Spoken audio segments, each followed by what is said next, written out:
오늘 우리에게 주시는 주님의 말씀은 신약 성경 마태복음 14장 13절부터 21절까지의 말씀입니다. 하나님의 말씀을 저와 한 절씩 봉독하시고 마지막 절은 함께 읽겠습니다.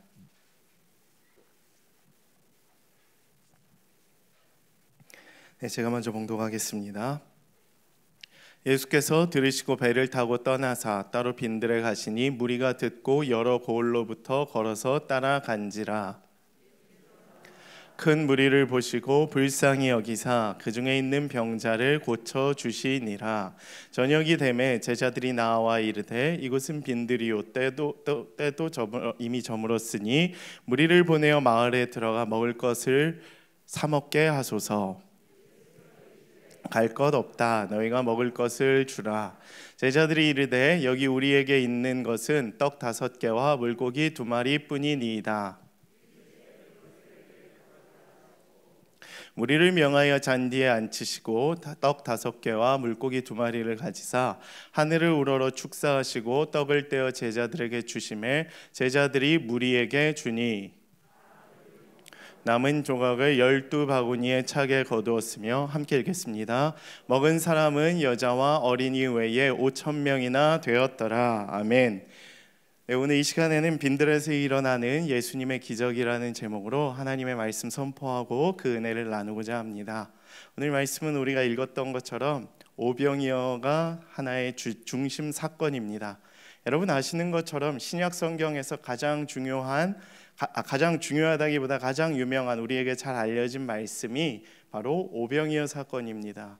왜 그러냐 하면 사복음서에 모두 쓰여져 있는 흔치 않은 하나의 사건 중에 하나이기 때문입니다. 특별히 요한복음은 92%가 넘게 독창적인 내용들로 되어 있기 때문에 요한복음에 쓰여져 있는 복음서의 내용이 다른 복음서에서 쓰여져 있는 내용이다 라고 한다면 이거는 정말 중요한 내용이라는 것입니다. 그래서 그 흔치 않은 내용 중에 하나이기 때문에 중요하기도 하며 우리들에게 잘 알려져 있는 말씀인 것입니다. 그런데 이 말씀을 가장 잘 알려져 있다 보니까 이것이 때로는 우리에게 큰 은혜와 유익을 끼치기도 하지만 때로는 많은 약점과 제한이 되기도 합니다. 왜 그러냐 하면 이미 많이 알려져 있기 때문에 사실 교회 안 다니는 사람도 많이 알고 이미 어린 친구들도 성경학교 때 또 교회학교를 통해서 많이 듣고 또 성인분들도 수없이 이 설교를 많이 들어왔기 때문에 내가 아는 선에서 이 말씀을 제한하여 편견을 가지고 듣는 경우들이 많다라는 것이에요. 설교자들도 사실 이런 본문이 굉장히 어렵고 왜냐하면 성도들도 이미 결론을 알고 내용을 알고 이미 많이 들어왔던 설교이기 때문에 그리고 듣는 사람들도 사실 굉장히 제한적으로 들을 수 있기 때문입니다. 그런데 주님께서는 오늘 이 새해 첫날에 굳이 우리에게 이 말씀을 허락하신 이유가 저는 있다고 믿습니다. 여러분 이 말씀에 사실 다양한 의미가 담겨져 있어요. 우리가 이미 알고 있지만 오늘 그 제한을 뛰어넘는 하나님께서 깨닫게 하시는 성령의 지혜와 말씀의 은혜가 저와 여러분들의 삶 가운데 충만하기를 간절히 소망합니다. 오늘 이 말씀의 주제는 예수님의 기적 오병이어의 사건이에요. 근데 이 기적을 바라볼 때마다 제 마음 가운데 한 가지 늘 아쉬운 점, 의문 또 여러 가지로 이렇게 매달리고 싶은 주제가 있습니다. 그것은 무엇이냐 하면 어느 순간 교회 안에서 기적이 사라졌다는 거예요. 기적.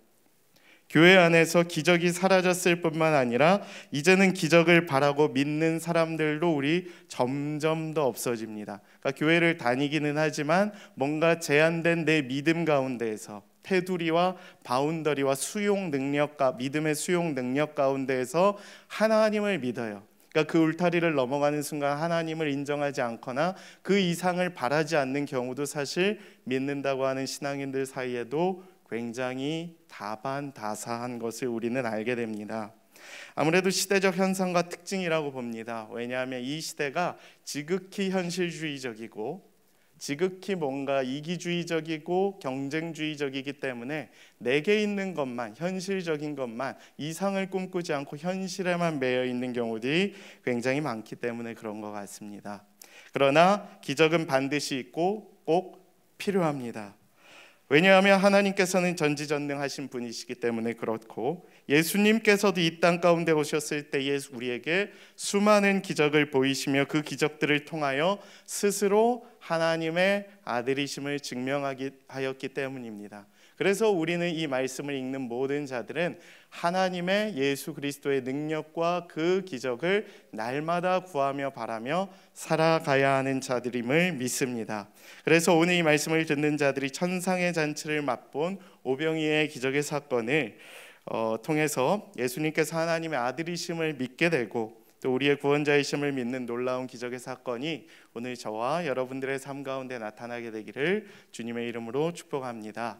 먼저 오늘 주님이 우리에게 주시는 첫 번째 메시지는 다음과 같습니다. 예수님께서는 빈들에서도 주님의 역사를 이루어 가시는 분이시다라는 사실입니다. 오늘 본문 말씀 13절에 이렇게 기록이 되어 있습니다. 예수께서 들으시고 배를 타고 떠나사 따로 빈들에 가시니 무리가 듣고 여러 고을로부터 걸어서 따라간지라 라고 기록이 되어 있습니다. 제가 초반에 설명드렸던 것처럼 벌써 여기서 우리의 제한이 걸려 있어요. 사실 우리가 너무 익숙한 말씀이기 때문에 우리는 사건만을 기억하고 배경은 전혀 모릅니다. 제가 오늘 설교 제목과 이렇게 처음부터 빈들이라는 장소를 제시하지 않았다면 어느 누구도 이 오병이어 사건이 빈들에서 일어났다고 주목하지 않았을 것입니다. 제가 오늘 설교를 준비하면서 우리 교회 성경을 제일 많이 아실 것 같은 한 세 분하고 나눴는데 세 분 다 빈들에는 별로 관심도 없으시고 잘 모르시더라고요. 근데 장소는 매우 중요하다. 예수님께서 어느 장소로 가시고 어떤 배경 가운데서 어떤 일을 행하셨는가는 굉장히 중요하다는 것을 우리는 기억해야 합니다.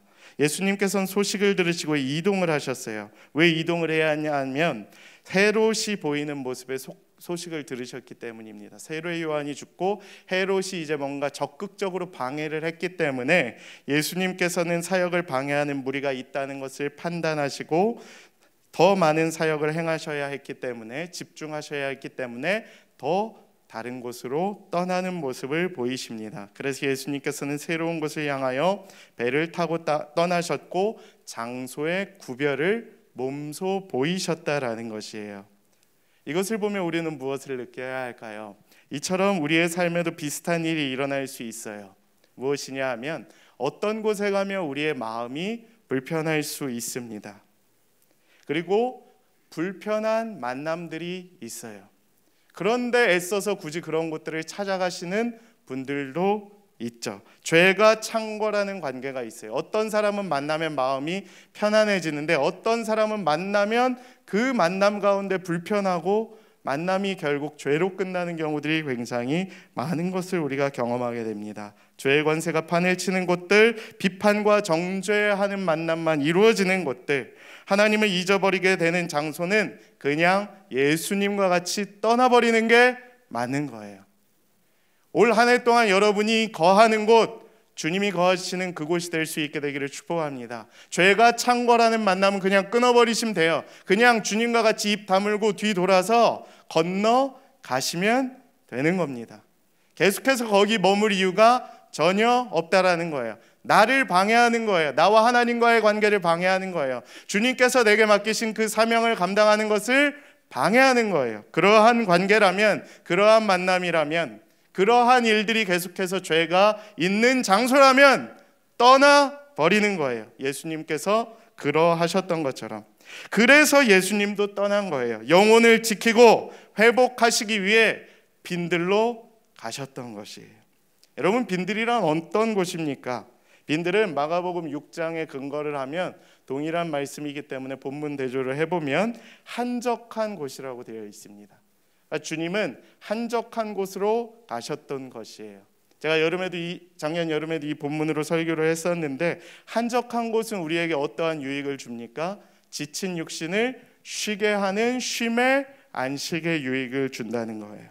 두 번째로 광야와 같은 곳일 수도 있습니다. 그러니까 그저 하나님만 바라볼 수밖에 없는 곳. 그러니까 뭔가 방해가 차단되고 뭔가 시간이 생겼지만 다른 것은 없어서 하나님만을 의지하며 바라볼 수밖에 없는 곳, 그곳으로 가셨던 것이에요. 왜 예수님께서는 빈들로 가셨을까요? 다양한 이유를 우리가 추론해 볼 수 있는데, 첫 번째는 쉼이 필요했고, 두 번째 고요한 시간을 통해 영적 회복을 원하셨기 때문에, 이 조용한 공간에서 다시 말씀을 전하고자 충전하시고자 하셨기 때문에, 그래서 이처럼 예수님께서 쉼을 누리시고 또 재충전하셨듯이 우리의 삶 가운데에도 영적 회복을 위한 빈들이 반드시 필요하다는 것입니다. 구별된 공간을 갖고 거룩한 곳으로 나아가실 수 있게 되기를 축복합니다.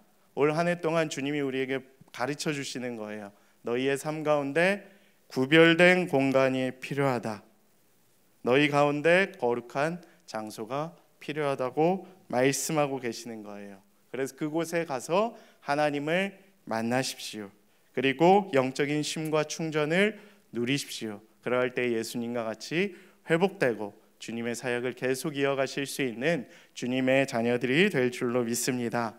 요즘 유행하는 미라클 모닝과 같이 무기력을 극복하는 힘과 계기가 될 수 있는 거예요. 제가 대학부 때 내 영혼의 모닝커피라는 큐티 시간이 있었어요.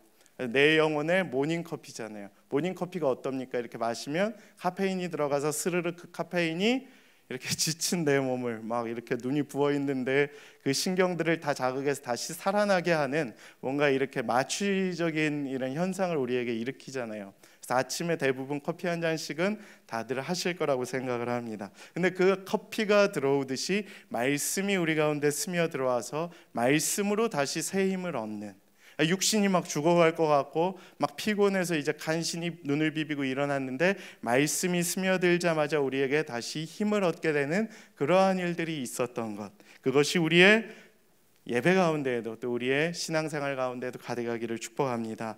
이제 다음 주에 신년 특세가 시작이 됩니다. 하나님의 말씀으로 영혼을 충전하시는 거예요. 여러분의 마음의 영혼의 모닝커피처럼 말씀이 들어가는 거예요. 그래서 신년에 그 말씀들이 들어가면 세상이 우리를 당하지 못하는 거예요. 세상이 감당지 못하는 충만한 은혜와 주님의 권세와 능력이 우리 가운데 가득 나타나게 될 줄을 믿습니다. 예수 그리스도의 마음을 품고 복음에 합당한 생활을 하는 한 해가 되는 저와 여러분의 삶이 되기를 간절히 축복합니다. 두 번째 메시지는 날이 저물고 빈들이 걷는 그때가 하나님의 역사가 이루어지는 때다. 우리 잘 아는 찬양 있죠. 주가 일하시네라는 찬양. 저도 이 찬양이 처음 나올 때 이 배경이 오병이어 사건인 줄 사실 헷갈렸던 기억이 있는데, 이 찬양이 굉장히 우리에게 말씀에 큰 은혜를 주는 것 같습니다. 저녁이 되고 빈들이 되고 때가 저물었다고 말하는 그 순간 하나님의 때가 임한다는 거예요. 인간적인 눈으로 바라보면 어떠합니까? 그때는 무슨 일이 일어나기 어려워요. 왜냐하면 이미 저녁이 됐고 장소는 빈들이고 때는 저물었다. 그러니까 인간적으로 현실적으로 바라보면 어떠한 것도 할 수 없는 제한적인 때가 바로 빈들이고 때가 저물어가고 저녁이 그때입니다. 그래서 제자들은 여기서는 어떠한 것도 해결할 수 없으니 한계가 있으니 무리를 보내어 마을에 들어가 먹을 것을 사 먹게 하소서라고 바로 현실적인 처방을 합니다. 그러니까 인간적으로는 굉장히 똑똑했던 것 같아요. 행정적으로는 뭔가 능력이 있었죠. 그런데 주님은 말씀하십니다. 날이 저물어가고 빈들이 걷는 그때가 하나님을 바라볼 수밖에 없는 그때라고 우리에게 이야기를 하고 계신 거예요. 그리고 하나님의 놀라운 기적의 역사를 보여주신 것입니다. 우리의 인생에도 이러할 때가 있어요. 저물어가고 뭔가 인생이 어둡고 뭔가 인생이 빈들에 놓여진 것 같은 외로운 순간에 우리의 눈으로 바라볼 때는 아무것도 할 수 있는 게 없죠. 그냥 뭔가 다른 세상에 가서 이곳을 벗어난 뭔가 새로운 거기로 가서 주님께서 새롭게 일하실 것만 같은 그러한 분노와 또 여러 가지 탈출에 대한 갈망이 있지만 주님께서는 그때에 일하신다는 것을 우리들에게 분명히 이야기하고 계십니다. 계속해서 또 이렇게 이야기를 하고 계세요. 예수께서 이르시되 갈 것 없다. 너희가 먹을 것을 주라. 예수님께서 오늘 본문에서 딱 두 마디 하십니다. 첫 번째가 이 말씀입니다. 갈 것 없다. 그러니까 딱 선을 긋는 거예요. 내가 하나님의 아들이다. 내가 행하면 다 된다라고 선포하시는 거예요. 장난스럽게 내가 짱이다 이 얘기 하시는 겁니다. 내가 답이다. 예수님이 예수님 했다라는 거예요. 갈 것 없다. 내 옆에만 있으면 된다라는 거예요.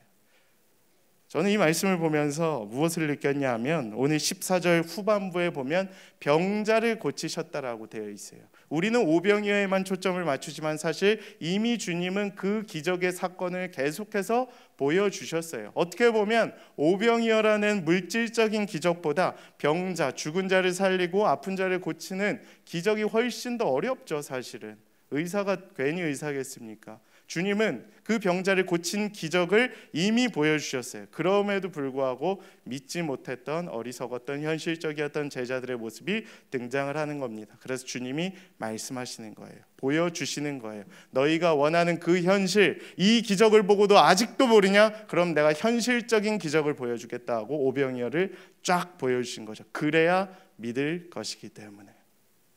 이미 보여주셨음에도 불구하고 제자들은 몰랐어요. 믿지 못했어요. 그렇기 때문에 갈 것 없다. 이제 내가 니들이 원하는 그 현실적인 기적 눈앞에서 바로 보여줄 테니까 이제는 똑바로 믿고 날 따라와라 라고 이야기를 하고 계신 것입니다. 그리고 제자들에게 사명을 부어주시는 거예요. 그 사명은 무엇이냐 하면 영적으로 궁핍한 자들에게 나아가서 그들에게 말씀의 영을 먹이라라고 이야기를 하고 계신 것입니다. 즉 주님의 사명이 있는 곳에 순종과 헌신이 따르고 재정이 생기고 주님의 기적들이 일어난다는 것을 주님은 보여주고 계신 거예요. 우리는 자꾸 인간적인 생각으로만 생각을 하니까 그거 기적이 해석이 되지 않는 거예요. 기적은 해석이 안 되는 게 당연한 거예요. 기적을 분석하고 기적을 해석하려고 하면 제일 어리석은 짓이죠. 인간이 해석할 수 있으면, 인간이 알 수 있으면 사실 그건 기적이 아니기 때문에 그렇습니다. 그래서 하나님의 사명이 있는 곳에 믿음의 일꾼이 나타날 것이라는 기독교의 영적 진리와 같이 우리는 그 진리를 믿고 따라가야 할 주님의 제자들이라는 것을 반드시 기억할 수 있게 되기를 축복합니다. 제가 신대원 생활을 할 때 저희 아내의 후배 중에 한 분이 수원 쪽에 살았는데 수원역으로 매주 나갔어요. 금요일 저녁마다 10시에. 그래서 매주 선물을 포장하고 이렇게 비용을 후원받아서 그 먹을 것을 가지고 나아가서 노숙자들을 섬기는 사역들을 했습니다. 그것을 수년 동안 지속했어요. 노숙자들이 얼마나 외롭고 힘들고 이제 좀 마음의 상처들이 많으십니까? 그래서 가면 이제 반겨주시는 거예요. 하도 많이 가니까 이제는 알아보시고 또 왔냐고 반겨주는데 제가 옆에서 볼 때는 저도 똑같이 제자들과 같이 생각을 하고 있는 거예요. 어떤 생각을 했냐 하면 거기서 일어나는 주님의 기적의 역사는 사실 그다지 관심이 없고 저희가 볼 때는 어떤 것만을 바라봤냐, 저기까지 어떻게 가지? 이런 현실적인 차편. 재정은 어디서 나올까? 쟤네 되게 힘들 텐데 쟤네 무슨 일 때문에 이것을 하는 거지? 라는 데 초점이 맞춰져 있는 제 모습을 보면서 굉장히 반성하는 시간들을 가졌습니다. 그러나 주님은 보여주시더라고요. 단순히 인간의 생각이었던 제 생각을 깨시고 하나님께서는 당신의 사명과 뜻이 있는 곳에 순종하는 헌신자들을 부르시고 재정을 채우시고 주님의 기적을 보여주신다는 사실을 제게 깨닫게 하셨습니다.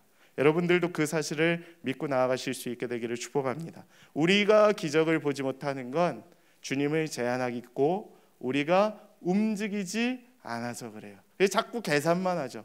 머리통만 굴리죠. 계산만 하니까 기적이 안 보이는 거예요.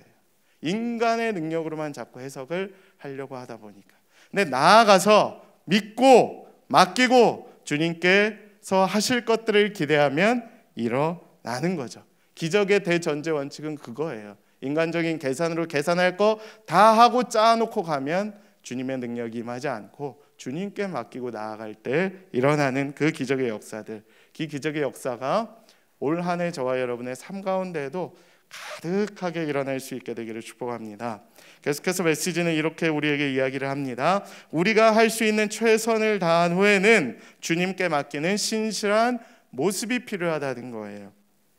오늘 본문 말씀 17절 18절 이렇게 기록이 되어 있습니다. 제자들이 이르되 여기 우리에게 있는 것은 떡 5개와 물고기 2마리 뿐이니이다. 이르시되 그것을 내게로 가져오라 하시고, 이렇게 기록이 되어 있습니다. 조금 더 구체적으로 살펴보기 위해 요한복음 6장 8절에서 9절 이렇게 기록된 거 우리 함께 보겠습니다. 제자 중 하나 곧 시몬 베드로의 형제 안드레가 예수께 여짜오되, 이 다음이 중요합니다.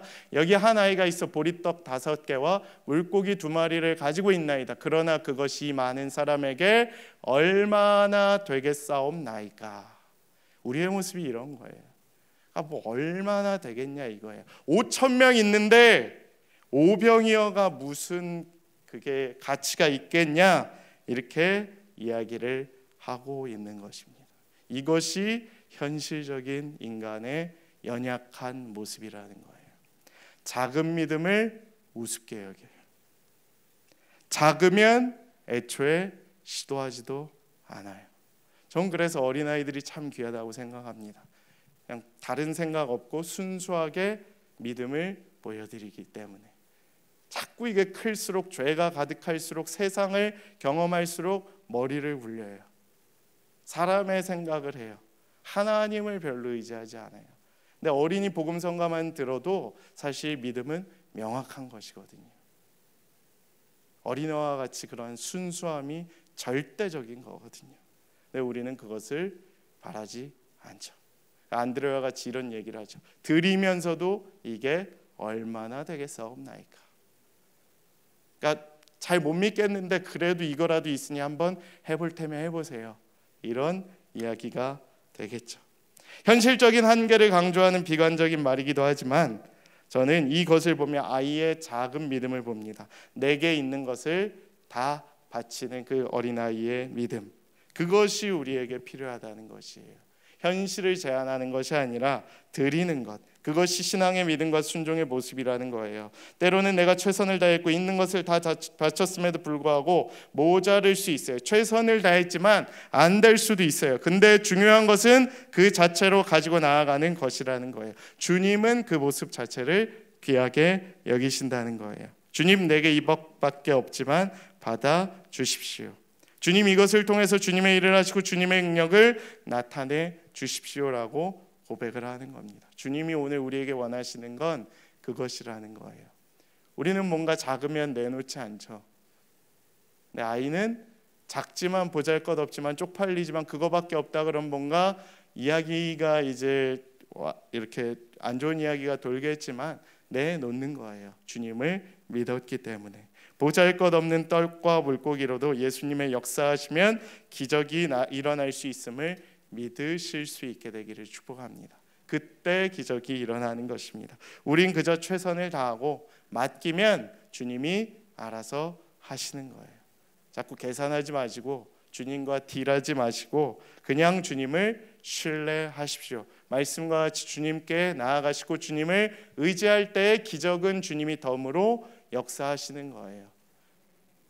기적은 주님이 그냥 옵션으로 선물을 주시는 거예요. 그냥 보여주시는 거예요. 이미 주셨어요. 사실은 병자를 고치셨던 것처럼 오병이어 사건에도 이미 많은 것들을 보여주시고 주셨던 것처럼 우리에게도 역사하신다.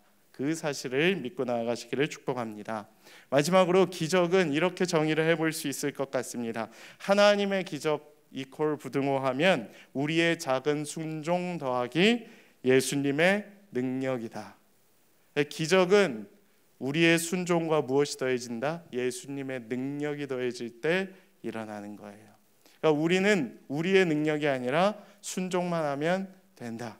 그때 예수님의 권세와 능력이 입혀지면 기적이 일어난다는 거예요. 19절에서 20절에 21절 이렇게 기록이 되어 있죠. 무리를 명하여 잔디 위에 앉히시고 떡과 5개와 물고기 2마리를 가지사 하늘을 우러러 축사하시고 떡을 떼어 제자들에게 주시매 제자들이 무리에게 주니. 순서를 정확하게 보십시오. 무리를 명하여 앉히시고 축사를 하셨어요. 그러니까 주님이 하나님께 권능을 구하고 하나님의 은혜를 구했다. 그리고 어떻게 하셨어요? 떡을 떼어 제자들에게 주시고 제자들이 무리에게 줬다는 거예요. 그러니까 인간이 한 게 아니에요. 인간이 한 게 아니고 하나님, 예수님께서 이미 그 가운데에서 능력을 행하셨다는 거예요. 그분도 하나님께 은혜를 구하고 하나님의 능력으로 말미암아 이 땅 가운데서 떡을 뗄 때의 기적의 역사가 일어났죠. 우리는 물론 그걸 어떻게 일어났는지는 몰라요. 신학자들도 사실 설만 있는 거지 분석만 했지 정확한 건 몰라요. 그러나 중요한 팩트는 예수님께서 행하셨다는 거예요. 우린 그것만 믿으면 돼요. 예수님께서 그렇게 행하셨다는 것을 믿으면 돼요. 그리고 내 삶 속에서도 그렇게 행하실 것을 믿으시면 돼요. 그러니까 주님만 믿으면 주님이 떡까지 떼서 주시고 그것을 나눠 가지면 되는 거예요. 다른 거 할 필요 없어요. 계산할 필요 없고 자꾸 주님을 앞서려고 하지도 말고 내가 무슨 기적을 해석하고 내가 행할 수 있는 것처럼 계산하지 말고 믿으면 되는 거예요. 그럼 주님이 떼서 직접 주시기까지 하고 그것을 내가 먹고 전달만 하면 된다라는 거예요. 이게 기적입니다. 순종할 때 예수님의 능력이 더해지면 하나님의 기적이 일어난다는 거예요. 예수님이 하나님의 아들이며 신적 권능을 가지고 계신다는 걸 보여주신 명백한 사건이라는 것입니다. 이 믿음이 우리 가운데 생길 수 있었으면 좋겠어요. 예수님이 인류에게 구원과 영생을 주시기 위해서 이 땅에 오신 하나님이심을 이 사건을 통해 우리에게 보여주셨어요. 그리고 하나님께서 광야에서 모세를 통해 만나를 주셔서 이스라엘 백성을 먹이셨던 것처럼 오병이의 기적을 통해 무리를 먹이시고 채우시는 예수님의 모습을 직접 우리들에게 보여주시고 기적을 통해 하나님의 영광을 나타내셨습니다.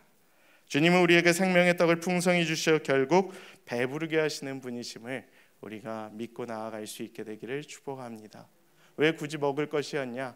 충만하게 계속 채워주시기 위해, 우리의 생명이 계속 이어지게 하시기 위해, 구원의 은혜를 베풀어 주시기 위해, 하루하루 이 양식이 없이는 살아갈 수 없음을 우리에게 나타내시기 위해 주님께서 주신 것이에요. 그렇기 때문에 우리는 구하고 받은 줄, 무엇이든지 기도하고 구하는 것은 받은 줄로 믿으면 되는 거예요. 그리하면 너희에게 그대로 되리라. 요한복음에도 동일하게 기록되어 있죠. 너희가 내 안에 거하고 내 말이 너희 안에 거하면 무엇든지 원하는 대로 구하라. 그리하면 이루리라라고 기록이 되어 있습니다. 우리가 주님을 의지하고 주님 안에 거할 때에 그 기적의 역사가 일어나게 될 줄을 믿습니다. 예수 그리스도로 말미암아 베풀어진 천국 잔치의 풍성함이 이와 같은 거예요. 그래서 이 땅에서도 우리가 풍성하게 살아가기를 소망하고 또 계속해서 이 말씀의 은혜를 누리며 신앙의 풍성한 천국 잔치를 누리며 살아가실 수 있는 저와 여러분들의 삶이 되기를 축복합니다. 그래서 이 땅에서 남은 삶을 살아가며 신앙생활을 할 때에 우리에게 풍성한 천국 잔치를 베풀어 주시는 주님의 은혜를 깊이 있게 누리며 날마다 기쁨으로 살아가는 저와 여러분들의 삶이 되기를 간절히 축복합니다. 이 시간 말씀의 은혜를 기억하며 우리 함께 기도